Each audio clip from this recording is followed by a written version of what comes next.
High, നമ്മൾ ഈ app bug അടിച്ചു, ഗെയിം ബഗ് അടിച്ചു, ഫോൺ ബഗ് അടിച്ചു, വെബ്സൈറ്റ് ബഗ് അടിച്ചെന്നൊക്കെ പറയല്ലേ. നമുക്കിതൊന്നും യൂസ് ചെയ്യാൻ പറ്റാത്ത രീതിയിൽ വരുന്ന ഫോൾട്ടുകൾക്ക്, എററുകൾക്ക്, ഇൻ്റർഫിയറൻസിനെയൊക്കെയാണ് ബഗ് എന്ന് വിളിക്കുന്നത്. ശരിക്കും ഈ ബഗ് എന്ന് പറഞ്ഞ ടേം യൂസ് ചെയ്ത് തുടങ്ങുന്ന 1800-കളിലാണ്. നമ്മുടെ റിയൽ ലൈഫിൽ നമുക്ക് ശല്യമാകുന്നൊരു സാധനമാണല്ലോ ഈ പ്രാണികൾ, ഈച്ചകളൊക്കെ. അപ്പോൾ ആ ഒരു രീതിയിലാണ് പ്രോഗ്രാമുകൾക്ക് വരുന്ന എററുകൾക്ക്, ഫോൾട്ടുകൾക്കൊക്കെ ബഗ് എന്ന് വിളിക്കാൻ തുടങ്ങിയത്.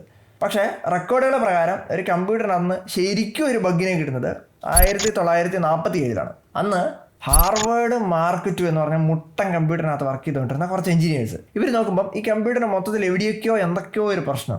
ആളത്ര വെടിപ്പായിട്ടല്ല വർക്ക് ചെയ്യുന്നത്, ഓപ്പറേഷൻസിനൊക്കെ എന്തൊക്കെയോ പ്രശ്നങ്ങൾ. അപ്പോൾ എന്താണ് പ്രശ്നം എന്നിങ്ങനെ തപ്പി ചെന്നപ്പോഴാണ് കമ്പ്യൂട്ടറിൻ്റെ റിലേ യൂണിറ്റിനകത്ത് ഒരുത്തൻ അങ്ങനെ കുടുങ്ങി കിടക്കുന്നു. ഒരു ബഗ്, ഒരു മോത്ത്. ഇവർ ഇതിനെ പിടിച്ച് കമ്പ്യൂട്ടറിൻ്റെ ലോ ബുക്കിനകത്ത് ഒരു പശയെല്ലാം വെച്ച് ഒട്ടിച്ച് വെച്ചിട്ട് എഴുതി വെച്ചു. അങ്ങനെ ആദ്യമായിട്ട് കമ്പ്യൂട്ടറിനകത്ത് ശരിക്കും ഒരു ബഗ്ഗിനെ കിട്ടിയത്. An actual case of bug being found.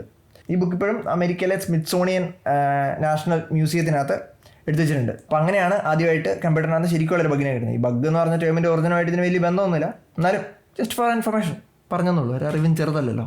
അപ്പോൾ ശരിയെന്നാ, ബൈ, ടാറ്റ. പണിയെടുക്കുള്ളവർ പണിയെടുക്കുക, പണിയില്ലാത്തവർ എന്നെ പോലെ ബഗ്ഗിനിയായിട്ടിരിക്കുക. ഓക്കെ.